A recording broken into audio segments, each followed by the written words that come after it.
병실은 숨조차 막힐 듯 고요했습니다. 저는 딸 수연의 차갑게 식은 손을 꼭 잡고 앉아 있었습니다. 19개월째 매일 같은 자리에서 같은 기도를 올리고 있었죠. 어머니, 준비되셨죠? 재활치료사 김 선생님이 특수한 장비를 설치하기 시작했습니다.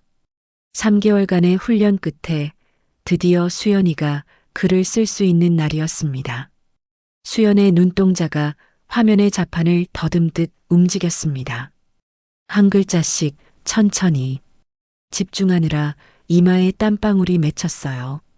5분이 지나고 첫 단어가 떴습니다. 엄마. 저는 그만 눈물이 터지고 말았습니다. 19개월 만에 들은 아이의 목소리 같은 글자였으니까요. 사랑해. 미안해. 저는 수연의 손을 더 꽉 잡았습니다. 하지만 글자는 멈추지 않았습니다. 엄마, 중요한 말이 있어. 준호 오빠는 죽지 않았어. 그 순간 저는 목구멍 깊은 곳에서 비명을 터뜨렸습니다. 이 이야기를 제대로 들려드리려면 처음부터 시작해야겠어요. 5년 전만 해도 저희는 평범하고 따뜻한 가족이었습니다.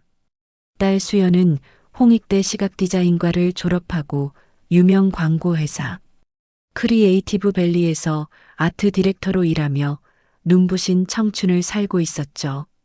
활발하고 밝은 아이, 어디를 가든 웃음을 주던 딸이었습니다. 엄마, 오늘 남자친구 데려올게. 그렇게 수연이 처음 데려온 남자가 바로 이준호였습니다. 안녕하세요. 이준호라고 합니다. 키 180cm의 건장한 체격에 단정한 얼굴, 무엇보다 예의가 바른 청년이었어요. 첫인상부터 호감이 갔습니다. 준호는 자신을 해외 무역업체에서 일한다고 소개했어요. 구체적으로는 중동과 아프리카 지역 수출입 업무를 담당한다고 했죠. 자주 출장을 가야 해서 수연이가 걱정할 것 같은데. 괜찮아요, 오빠. 오빠 일이 중요하잖아요. 수연이 준호를 바라보는 눈빛에는 깊은 사랑이 담겨 있었습니다. 준호도 마찬가지였어요. 둘이 함께 있을 때면 공기마저 달콤해 보였죠. 제 남편도 준호를 마음에 들어 했습니다. 저 청년 참 성실해 보이는구나. 말도 조리 있게 잘하고. 그러게요. 수연이 눈이 높은 편인데 저런 사람을 데려오다니. 사귄 지 1년 만에 둘은 결혼하기로 했습니다. 2019년 4월 벚꽃 흩날리는 연회장에서 준호는 저희 앞에서 다짐했습니다. 수연이를 평생 지키겠습니다. 어떤 일이 있어도 곁을 떠나지 않겠습니다. 그때까지만 해도 저희 집안의 행복은 끝나지 않을 줄 알았습니다.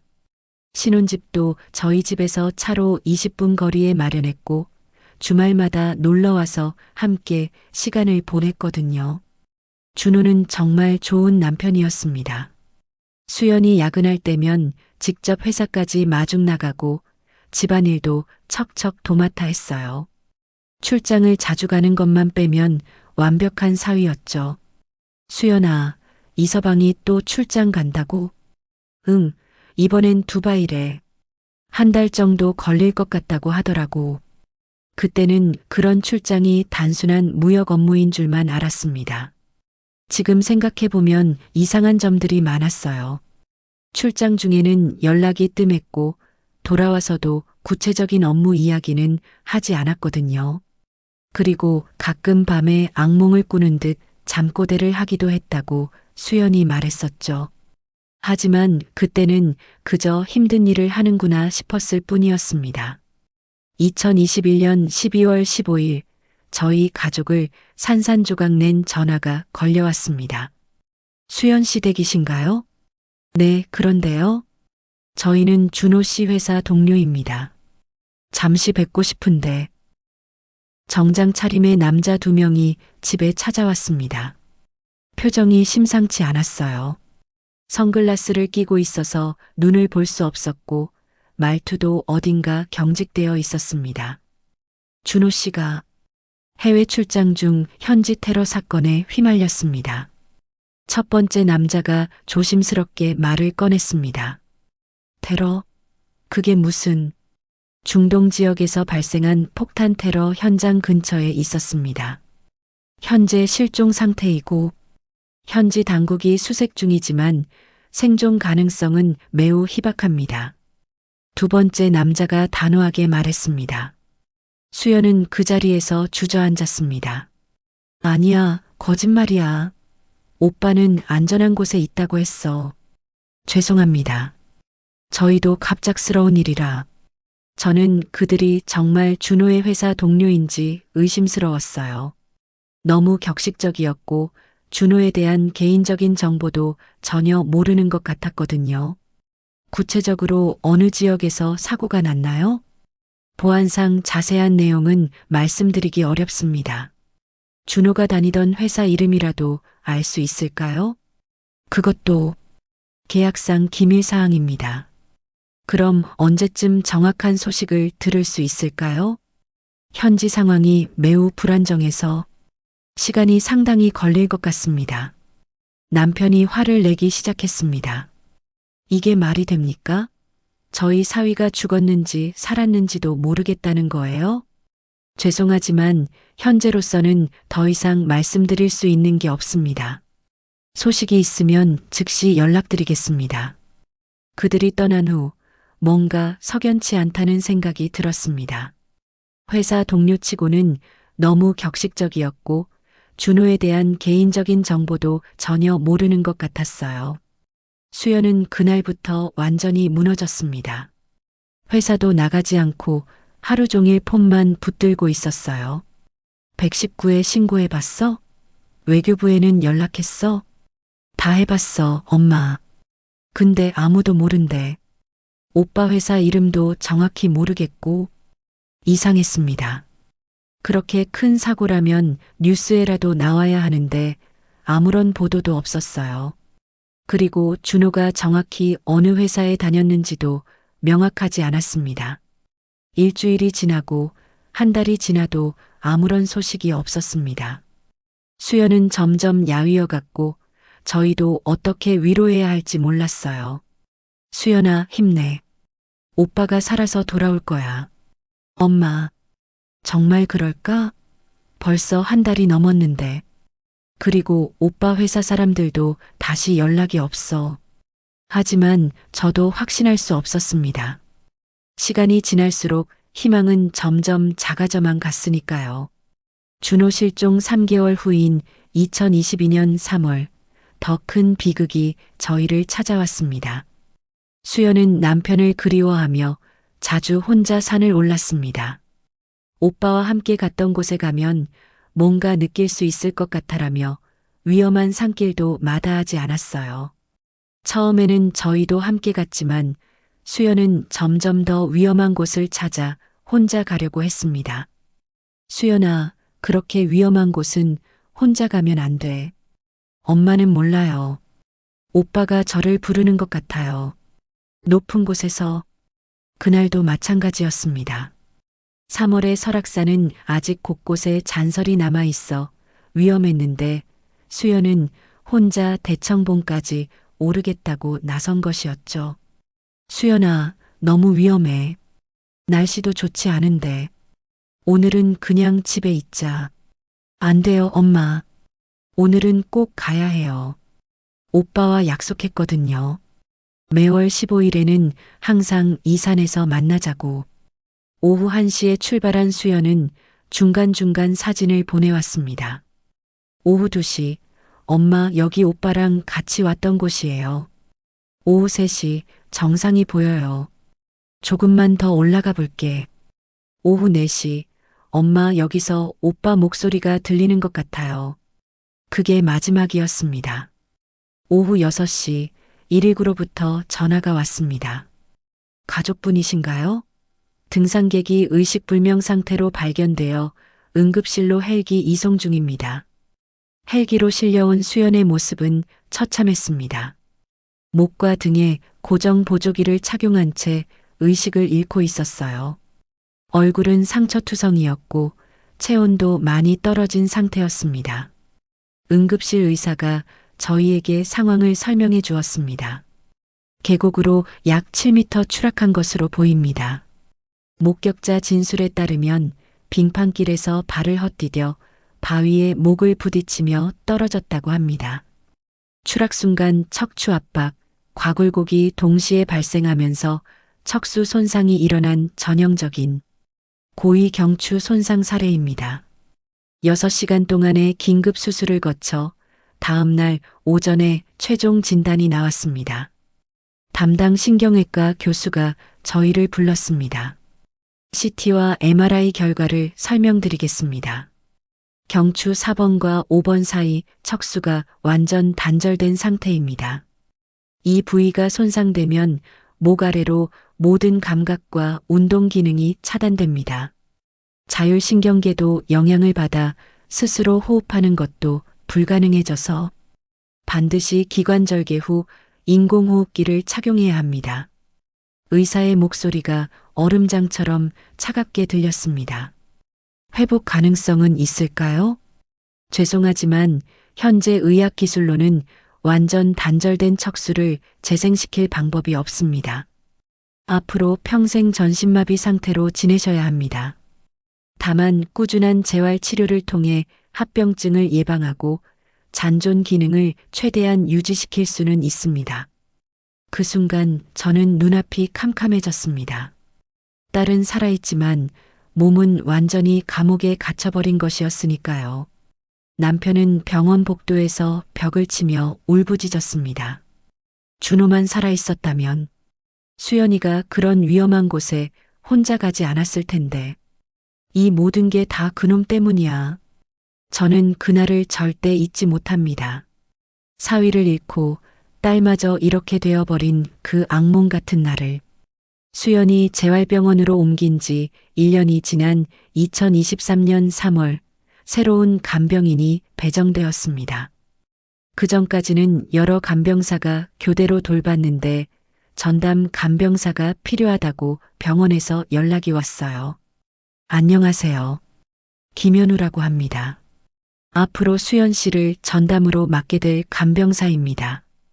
30대 중반으로 보이는 남성이었습니다. 키는 준호와 비슷한 180cm 정도였지만 얼굴과 목 부위에 화상 흔적이 뚜렷했어요. 여러 차례 성형수술을 받은 것 같았지만 완전히 복구되지는 않은 상태였습니다. 목소리도 상당히 쉰 소리가 났어요. 화상을 심하게 입으셨었나 보네요. 네. 2년 전 산업 현장에서 화재 폭발 사고를 당했어요. 3개월간 중환자실에 있으면서 간병사분들께 많은 도움을 받았거든요. 그때 이 직업에 대해 알게 되었고 회복 후에 자격증을 따서 이 일을 시작했습니다. 진심이 담긴 목소리였습니다. 하지만 어딘가 조심스러운 느낌도 있었어요. 간병사 경력은 얼마나 되셨어요? 1년 정도 됩니다. 주로 중증 환자분들을 담당했어요. 첫날부터 현우의 간병 실력은 놀라웠습니다. 전신마비 환자는 스스로 움직일 수 없어 2시간마다 정확한 체위 변경이 필요합니다. 현우는 시계를 보지 않고도 정확히 2시간마다 수연의 자세를 바꿔주었어요. 그리고 어깨, 팔꿈치, 손목 관절을 수동적 관절 운동으로 풀어주는 솜씨가 전문 물리치료사 수준이었습니다. 어머니, 오늘은 어깨 관절의 가동 범위가 어제보다 2도 정도 늘어났네요. 꾸준한 운동의 효과가 나타나고 있어요. 더 놀라운 건 그가 사용하는 의료 용어들이었습니다. 관절 구축, 근육 위축, 욕창 예방, 혈액순환 촉진 같은 전문 용어를 자연스럽게 사용했어요. 하지만 무엇보다 놀라운 건 수연의 반응이었습니다. 그동안 다른 간병인들이 올 때는 별다른 반응을 보이지 않던 수연이 현우가 나타나면 눈동자가 반짝거렸어요. 심박수 모니터를 보면 맥박도 안정되었고 인공호흡기의 압력도 자연스럽게 조절되었습니다. 수연이가 저분과 있을 때 컨디션이 확실히 좋아 보이네요. 간호사도 그런 얘기를 했어요. 하지만 저는 점점 이상한 느낌을 받았습니다. 첫째, 현우는 수연의 취향을 너무 상세하게 알고 있었습니다. 환자분이 바흐의 골드베르크 변주곡을 좋아하실 것 같아서 준비해 왔어요. 수연이 가장 좋아하는 클래식이었는데 그걸 어떻게 알았을까요? 창가 쪽으로 침대를 옮겨드릴까요? 환자분이 오후 햇살을 좋아하실 것 같아서요. 수연은 정말 오후 햇살을 받으며 있는 걸 좋아했어요. 결혼 전에도 늘 그랬거든요. 둘째, 근무 시간이 끝나도 자주 병실에 남아 있었습니다. 중증 환자분이라 갑작스런 응급 상황이 생길 수 있어서요. 조금 더 지켜보고 가겠습니다. 다른 간병사들은 시간이 되면 바로 퇴근하는데 현우는 항상 30분에서 1시간 더 있었어요. 셋째, 수연을 돌보는 손길이 너무나 자연스럽고 세심했습니다. 마치 오래전부터 돌봐온 사람처럼 수연이 불편해할 만한 부분을 미리 알고 대처했어요. 기침할 때 가래를 제거해주는 타이밍이라든지 체온 변화를 감지하는 속도라든지 가장 이상한 건 가끔 수연을 바라보는 현우의 눈빛이었습니다. 단순한 간병인이 환자를 보는 시선이 아니라 마치 깊은 애틋함이 담긴 사랑하는 사람을 보는 듯한 눈빛이었어요. 남편도 비슷한 걸 느꼈는지 어느 날 저에게 말했습니다. 여보, 저 간병인 뭔가 수상하지 않아? 우리 딸을 보는 시선이 보통이 아닌 것 같은데. 저도 같은 생각이었어요. 그래서 병원 간호부장에게 현우에 대해 문의해 봤습니다. 김현우 씨요? 8개월 전에 지원해서 들어오셨어요. 간호부장이 자세히 설명해 주었습니다. 어머님, 김현우 씨는 국가유공자 재활 프로그램을 통해 추천받은 분이에요. 군 복무 중 큰 부상을 입고 회복 후 간병사 자격증을 취득했습니다. 중증 환자 돌봄에 특별히 열정을 보여서 저희 병원에 배치된 겁니다. 그럼 믿을 만한 분이라는 거네요? 물론이죠. 신원조회도 깨끗하게 나왔고 추천서도 국가보훈처에서 직접 보내왔어요. 특별히 문제될 건 없었습니다. 국가유공자라니 믿을 만한 사람 같았습니다. 나라를 위해 희생한 분이 우리 딸을 돌봐주고 있다는 생각에 마음이 놓였어요. 하지만 이상하게도 제 마음 한켠에서는 설명할 수 없는 낯설미 가시질 않았습니다. 분명 처음 보는 사람인데 왜 이렇게 익숙한 느낌이 들까요? 그리고 수연이를 대하는 그 자연스러운 손길은 무엇일까요? 남편의 의심은 시간이 지날수록 커져갔습니다. 여보, 저 간병인에 대해 좀 알아봐야겠어. 뭔가 숨기는 게 있는 것 같아. 당신도 그런 생각이 들어? 응. 우선 너무 실력이 좋아. 1년 경력 간병사 치고는 의료 지식이 너무 많고, 그리고 우리 딸만 유독 신경 써주잖아. 하지만 국가유공자 재활 프로그램이면 국가에서 보증하는 거잖아. 그런데 왜 하필 우리 딸만 그렇게 챙겨? 남편의 지적이 일리가 있었어요. 그래도 신원은 확실하다잖아. 공식적으로 배정된 간병인이니까. 그렇긴 하지만 공식적인 설명은 있었지만 의문은 오히려 더 커져갔습니다. 저도 같은 생각이었어요. 그래서 병원 간호부장에게 현우에 대해 다시 한번 문의해 봤습니다. 김현우 씨요? 간병사 자격증도 있고 신원조회도 깨끗하게 나왔고 특별히 문제될 건 없었는데요. 추천서는 어디서 받아오셨나요? 정확히는 기억 안 나는데 국가유공자 관련 기관에서 온 것 같았어요. 상위군인 재활 프로그램 연계라고 했던가. 국가유공자 관련 기관? 뭔가 석연치 않았습니다. 그날 저녁 저는 현우를 따로 불러 대화를 나누어 보기로 했습니다. 현우 씨, 혹시 개인적인 질문 좀 해도 될까요? 네, 어머님. 뭐든 말씀하세요. 수연이를 혹시 어디서 본 적이 있나요? 아니면 우연히 아는 사이였다거나. 현우는 잠시 당황하는 기색을 보이더니 고개를 저었습니다. 아니요, 어머님. 처음 뵙는 환자분입니다. 다만, 다만? 제가 화상을 입었을 때가 수연 씨와 비슷한 나이였거든요. 그래서 더 마음이 아프고 정성껏 돌보게 되는 것 같아요. 대답은 그럴듯했지만 여전히 뭔가 숨기는 듯한 느낌을 지울 수 없었습니다. 남편은 더 적극적으로 조사해 보기로 했습니다. 사립 탐정도 고용해 보자. 저 사람 정체를 확실히 알아봐야겠어. 그럴까? 하지만 만약 정말 좋은 의도로 우리 딸을 돌봐주는 거라면 그래도 확인은 해봐야지. 우리 딸 안전이 더 중요해. 하지만 사립탐정 고용은 현실적으로 어려웠어요. 비용도 만만치 않았고 무엇보다 확실한 증거 없이 선량한 간병사를 의심한다는 것도 미안했거든요. 그 대신 저희는 현우의 행동을 더 자세히 관찰하기로 했습니다. 첫 번째 응급 상황이 2023년 5월 어느 날 밤에 일어났습니다. 밤 11시경 수연에게 갑작스런 호흡 곤란이 찾아왔습니다. 인공호흡기의 압력 설정에 문제가 생긴 것이었죠. 삐, 삐, 삐 모니터에서 경보음이 울렸습니다. 산소 포화도가 89%까지 떨어지고 있었어요. 간호사가 달려왔지만 현우가 더 빨랐습니다. 저는 그때 현우의 행동을 지켜봤는데 정말 놀라웠어요.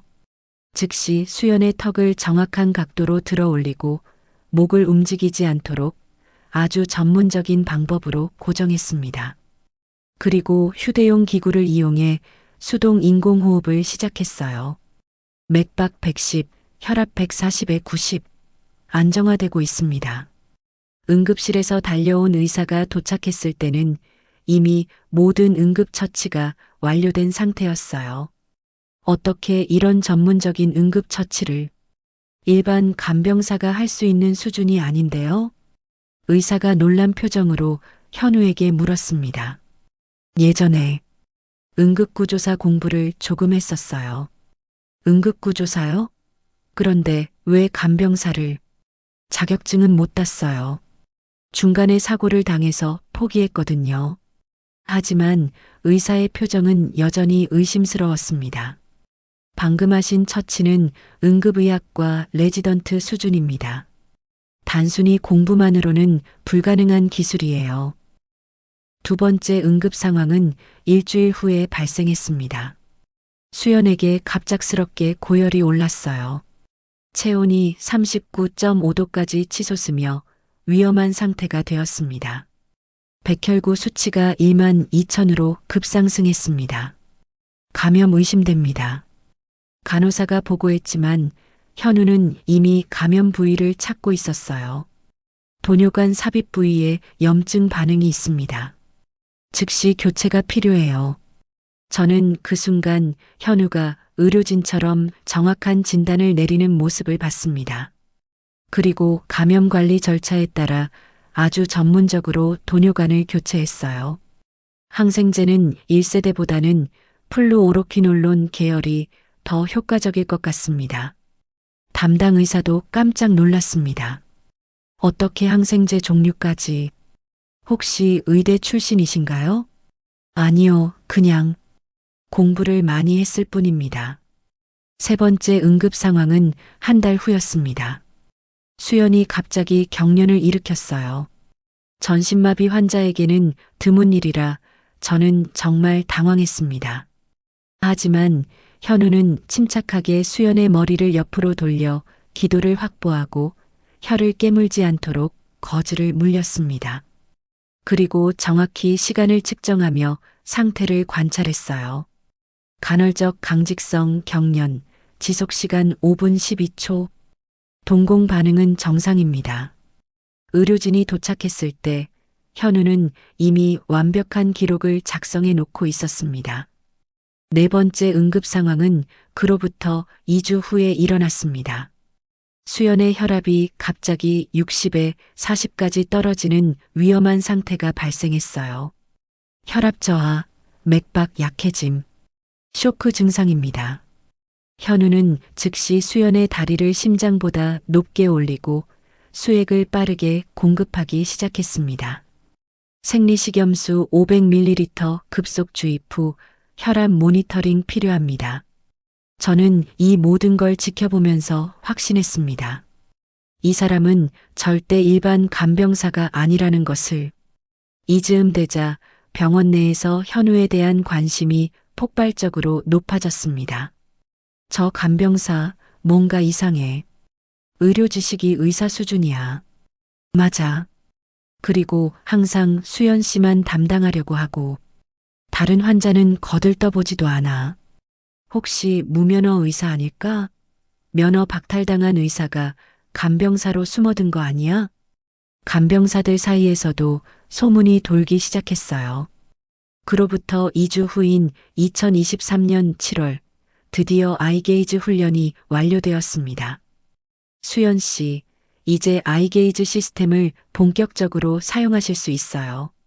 재활치료사 김 선생님이 장비에 대해 자세히 설명해 주었습니다.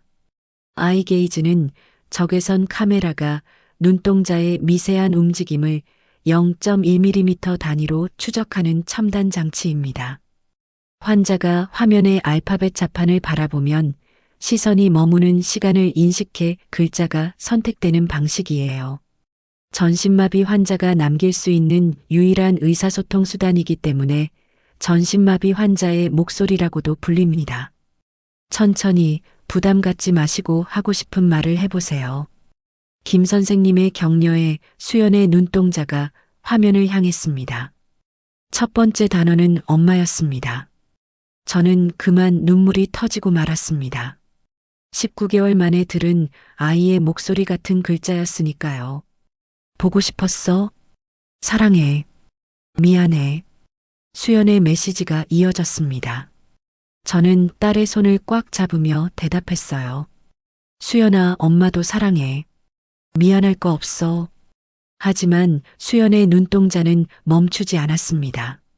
엄마, 중요한 말이 있어. 현우 아저씨에 대해서.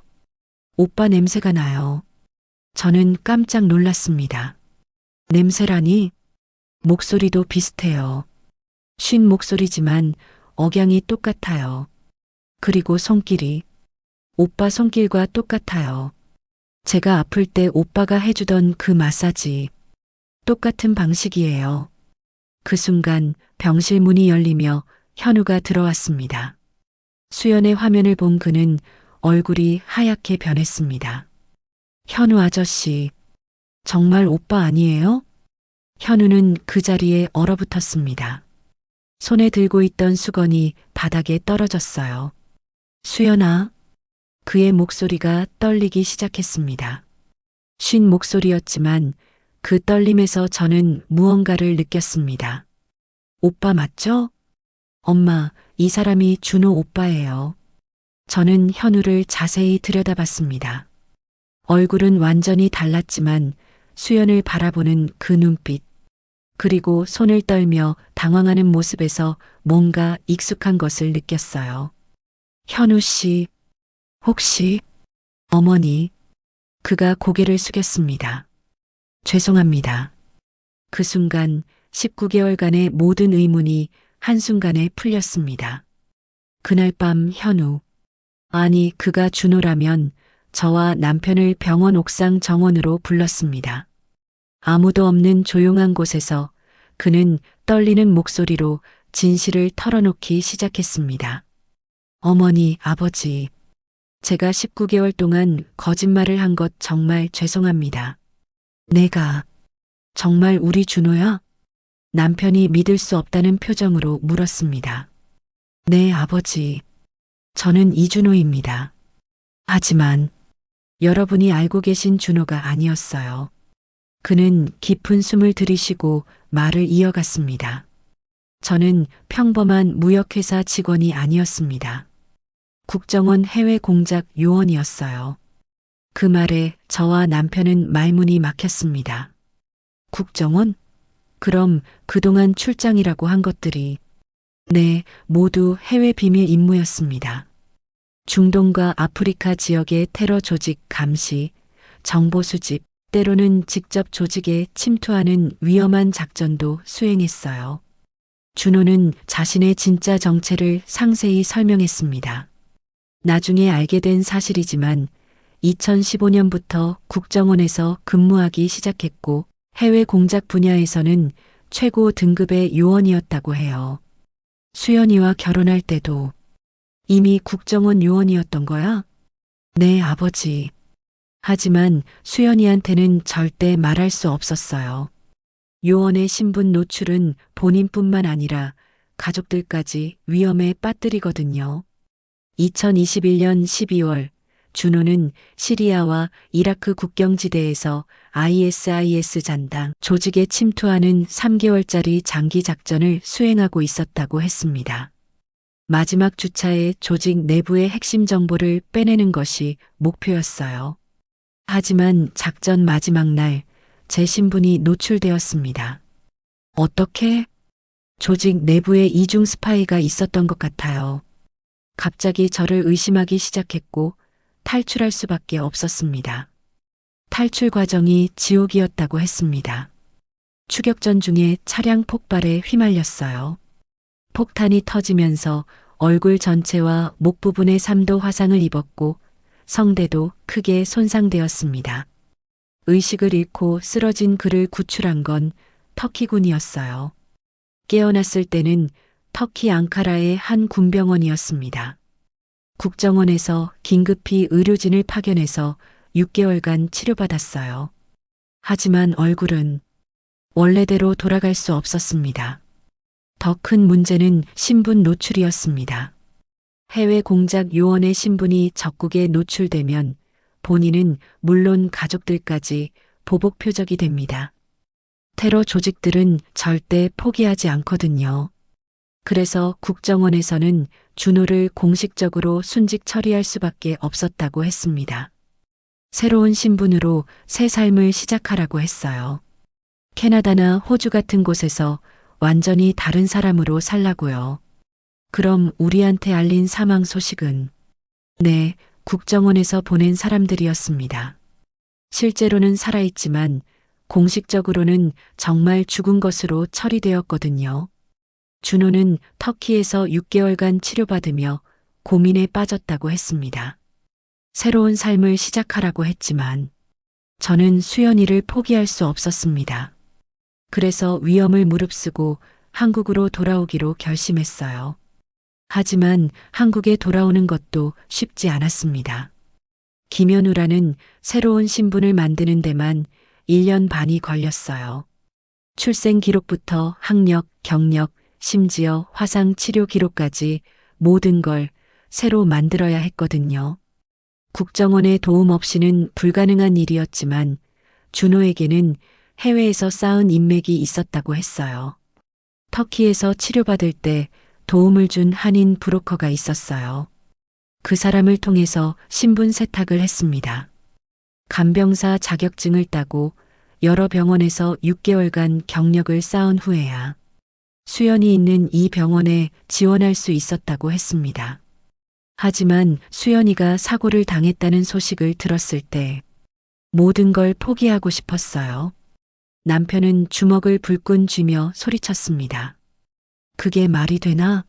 19개월 동안 우리를 속였다고? 내가 살아있다면 왜 연락 한 번 안 했어? 아버지, 아버지라고 부르지 마. 우리가 얼마나 고생했는지 알아? 수연이가 얼마나 아파했는지 알고 있어? 남편의 분노는 폭발 직전이었습니다. 19개월 동안 우리는 네가 죽었다고 믿고 살았어. 수연이는 매일 밤 울면서 네 이름을 불렀고 우리는 그 아이를 어떻게 위로해야 할지 몰라서 같이 울었어.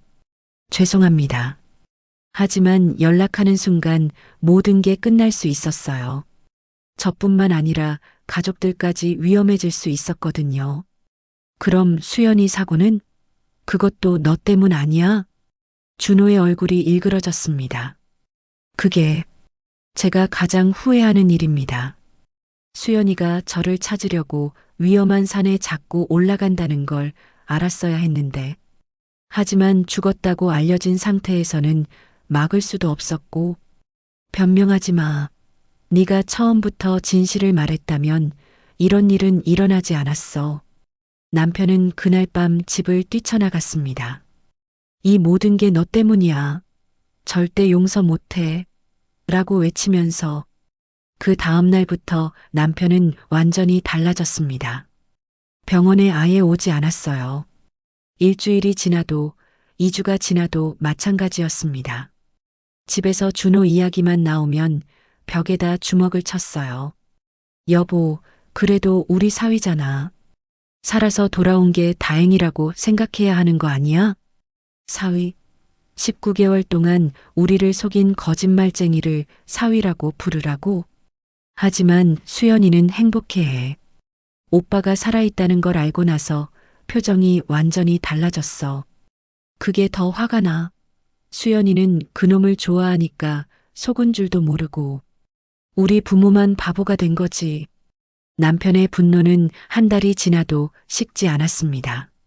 19개월 동안 우리가 얼마나 지옥 같은 시간을 보냈는데, 그 와중에 그놈은 멀쩡히 살아있으면서 우리 곁에서 연기를 하고 있었다고? 용서할 수 없어. 저도 혼란스러웠습니다. 사위가 살아있다는 기쁨과 동시에 그동안 속았다는 배신감이 복잡하게 얽혀 있었거든요. 무엇보다 남편이 이렇게 화를 내는 모습을 보니 마음이 아팠어요. 그런 와중에도 준호는 매일 수연을 돌보며 말했습니다. 수연아, 아버지가 화나신 건 당연해. 시간이 걸리더라도 기다려야지. 수연도 아이게이지로 대답했어요. 오빠, 아빠가 오빠를 미워하는 게 아니에요. 아빠도 많이 아파하세요. 시간이 지나면 이해해 주실 거예요.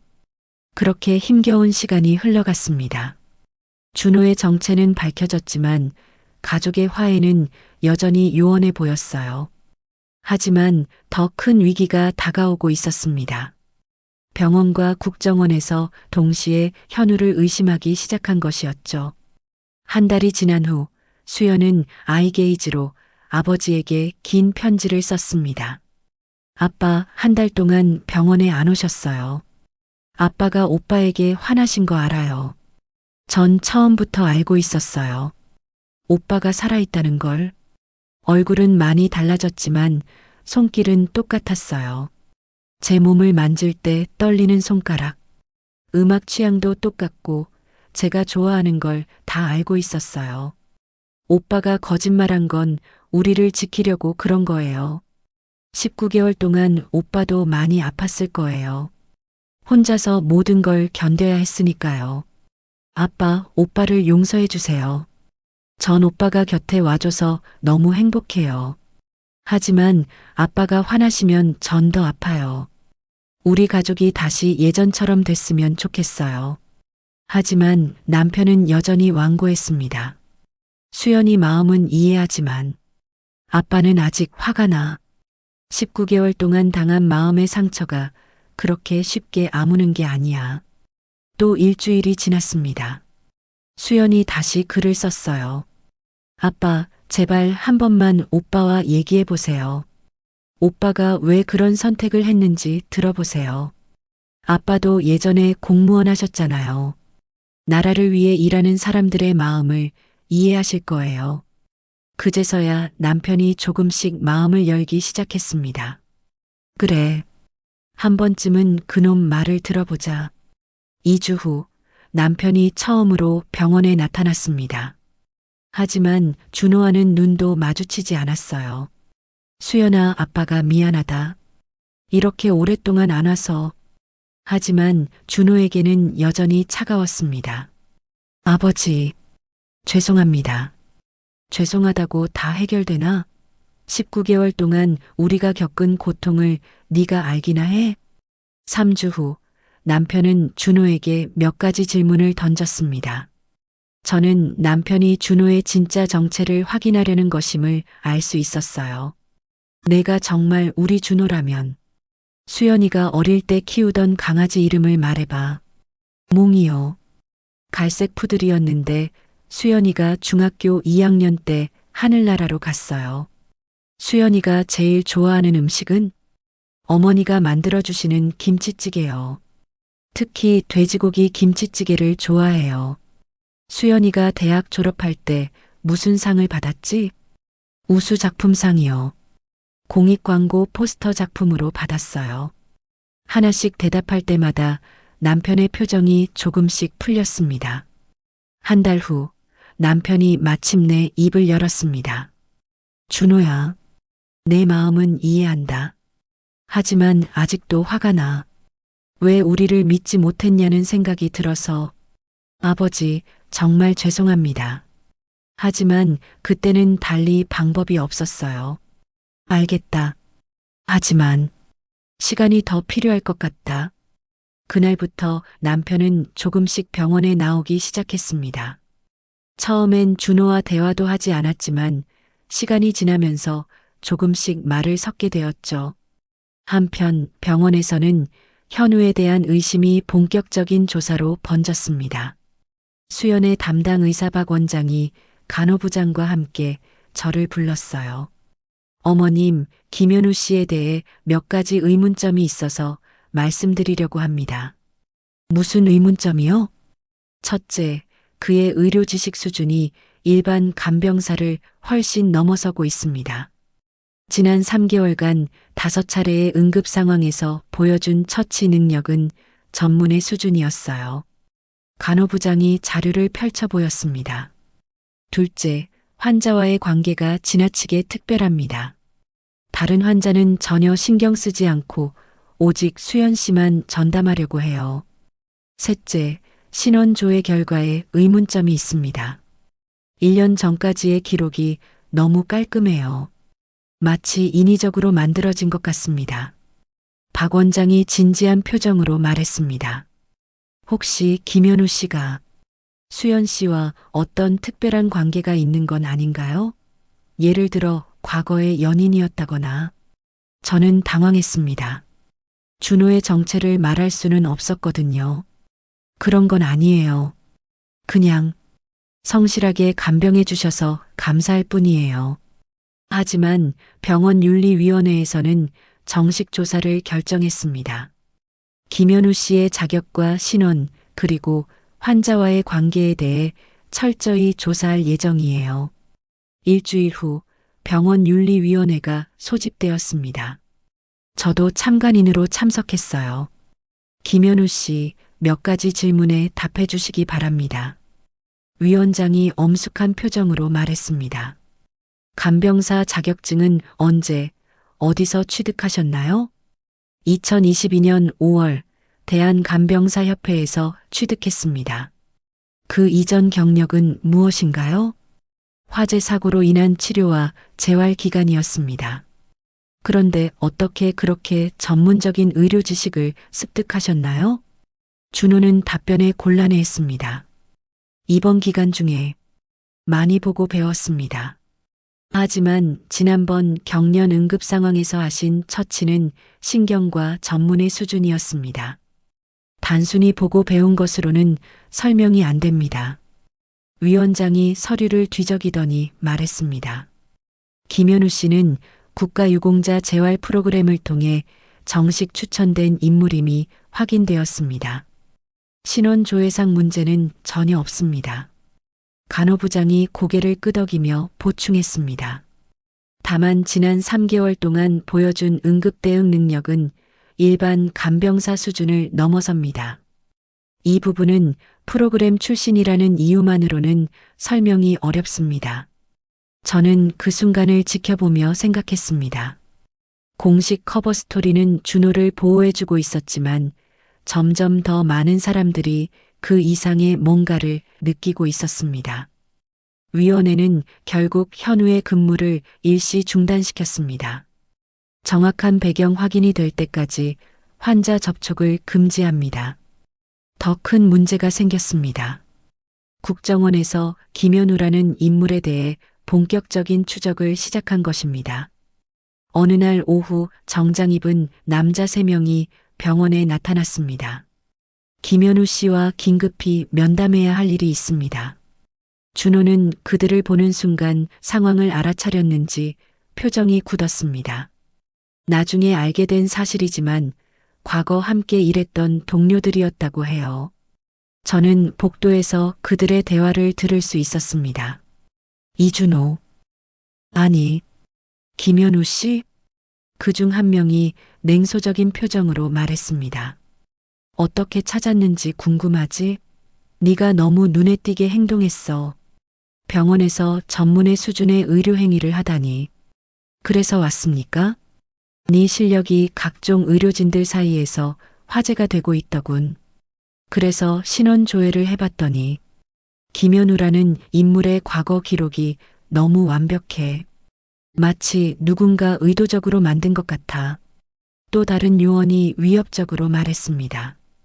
이준호, 네가 죽은 걸로 처리된 지 벌써 2년이 넘었어. 그런데 왜 여기서 이런 짓을 하고 있나? 제가 뭘 잘못했습니까? 잘못? 너는 공식적으로 죽은 사람이야. 죽은 사람이 살아서 돌아다니면 문제가 되지 않겠어? 첫 번째 남자가 본론을 꺼냈습니다. 돌아와라, 준호. 새로운 임무가 있어. 중동 지역 정세가 다시 불안해졌는데 네 경험이 필요하다. 저는 이미 죽은 사람입니다. 그리고 이곳에 있어야 할 이유가 있습니다. 이곳에 전신마비 환자 간병하는 게 그렇게 중요한가? 세 번째 요원이 협박조로 말했습니다. 내 현재 신분이 병원과 가족들에게 노출되면 어떻게 될지 생각해 봤나? 특히 환자와 그 가족들이 어떤 위험에 처할지.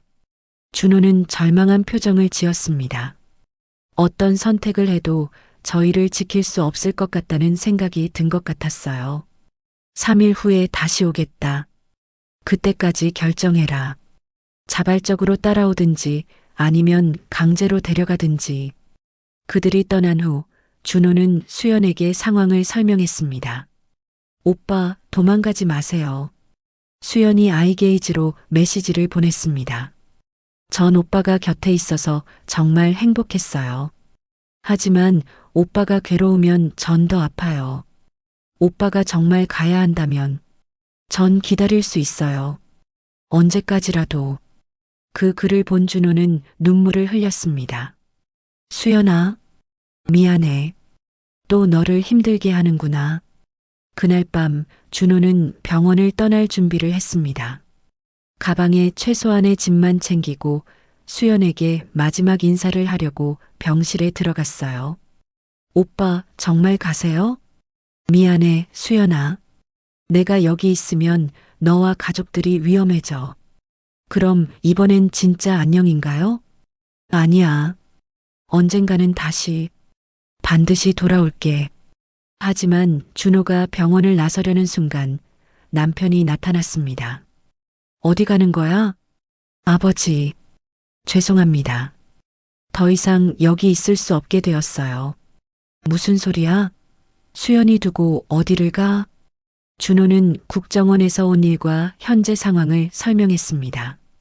그럼 우리는 어떻게 하라고? 수연이는 어떻게 하고? 정말 죄송합니다. 하지만 다른 방법이 안 돼. 남편이 단호하게 말했습니다. 네가 또 사라지면 수연이가 어떻게 될지 생각해 봤어? 이번엔 정말 절망할 거야. 다음 날 남편은 놀라운 결정을 내렸습니다. 내가 국정원에 가서 직접 단판을 찍겠다. 아버지, 그러시면 안 됩니다. 위험해요. 위험? 내 딸이 더 위험해. 그리고 남편이 준호를 똑바로 바라봤습니다. 너도 우리 가족이야. 가족을 포기할 수는 없어. 그 말에 준호는 깜짝 놀랐습니다. 그토록 화를 내던 아버지가 자신을 가족이라고 부른 것이었으니까요. 남편은 자신의 과거를 밝혔습니다. 사실 나도 젊었을 때 정부기관에서 일했었다. 국정원은 아니지만 기획재정부 대외경제정책과에서 20년간 근무했어. 정부가 어떻게 일하는지 잘 알고 있다고. 이틀 후 남편과 준호는 함께 국정원과의 협상 테이블에 앉았습니다. 저는 집에서 초조하게 기다릴 수밖에 없었어요. 나중에 남편에게서 들은 이야기로는 협상이 쉽지 않았다고 해요. 제 사위를 데려가려면 저와 먼저 이야기해야 합니다. 남편이 단호하게 말했다고 했습니다. 국정원 팀장이 의외라는 표정을 지었답니다. 가족분이시군요. 하지만 이것은 국가 기밀에 관한 문제입니다. 알고 있습니다. 제가 공무원으로 20년간 근무했거든요. 하지만 제 딸에게는 남편이 유일한 희망이기도 해요. 긴 협상이 시작되었습니다. 국정원 측에서 제시한 조건은 까다로웠습니다. 첫째, 준호는 즉시 현역으로 복귀한다. 남편이 반박했습니다. 불가능합니다. 신분이 노출된 요원을 다시 현장에 투입하는 것은 자살 행위예요. 그럼 대안이 있습니까? 후방 지원 업무로 전환하되 가족과 함께 살 수 있는 조건으로 해주세요. 국정원 박 차장이 개입했습니다. 솔직히 준호가 다시 현역으로 활동하기는 어렵다. 얼굴도 바뀌었고 이미 적들에게 신분이 노출되었으니까 새로운 조건들이 제시되었습니다. 첫째, 준호는 국정원 교육원에서 신임 요원 훈련 교관으로 근무한다. 월 15일 근무. 둘째, 중동 지역 테러 정보 분석 업무를 담당한다. 재택근무 가능. 셋째, 긴급 상황 발생 시 자문 역할을 수행한다. 연 5회 이내. 넷째, 준호와 가족들의 신변 안전을 국정원이 보장한다. 다섯째, 24시간 보안 감시하에 거주한다. 여섯째, 해외여행 시 사전 보고 의무가 있다. 일곱째, 준호가 살아있다는 사실은 최고 기밀로 처리한다. 조건이 까다롭습니다만 어쩔 수 없습니다. 이미 죽은 것으로 처리된 요원을 살려두는 것 자체가 예외적 조치거든요. 준호는 고민했습니다. 자유로운 생활은 어렵겠지만 적어도 수연 곁에 있을 수는 있었으니까요. 조건을 받아들이겠습니다. 또한 준호의 간병사 자격과 병원 근무도 특별히 인정받았습니다. 국정원 소속 의료진이 환자 재활에 참여하는 특수 프로그램이라는 명목으로 공식화되었죠. 병원 측에도 상황이 설명되었습니다. 국가 기밀과 관련된 특수한 사정이 있는 분입니다. 자세한 내용은 말씀드릴 수 없지만 환자에게 도움이 되는 분이니 계속 함께 해주시기 바랍니다. 박 원장은 이렇게 말했습니다. 뭔가 복잡한 사연이 있는 것 같네요. 하지만 환자와 가족들이 원한다면 계속 함께 해주세요. 그 후 저는 더 이상 현우 씨를 낯선 간병인으로 보지 않았습니다. 아니, 이제는 그렇게 부를 수도 없었습니다. 그는 제 사위 이준호였으니까요. 비록 얼굴은 달라졌고 이름도 바뀌었지만 제 딸 곁에 서 있는 그의 눈빛만큼은 변하지 않았습니다. 매일 아침 준호는 수연이의 손을 잡고 말했습니다. 수연아, 오늘도 우리 함께 해보자. 작은 기적들을 만들어가면서 그 손길은 언제나 따뜻했습니다. 수연이는 아이게이즈로 대답했지요. 오빠가 곁에 있으니 이미 기적이에요. 그리고 어느 날 믿기 어려운 일이 일어났습니다.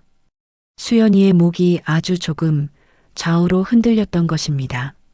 저는 제 눈을 의심했습니다. 담당 의사도 놀라운 표정으로 말했습니다. 완전한 회복은 어렵겠지만 부분적인 기능 회복의 가능성이 보입니다. 그날 밤 수연이는 힘겹게 글을 남겼습니다. 오늘 나는 고개를 끄덕일 수 있었습니다. 아주 작은 움직임이지만 희망이 움텄습니다. 내 옆에 오빠가 있기 때문에 저는 앞으로도 살아갈 수 있습니다. 저는 그 글을 읽고 오열했습니다. 그리고 확신할 수 있었습니다.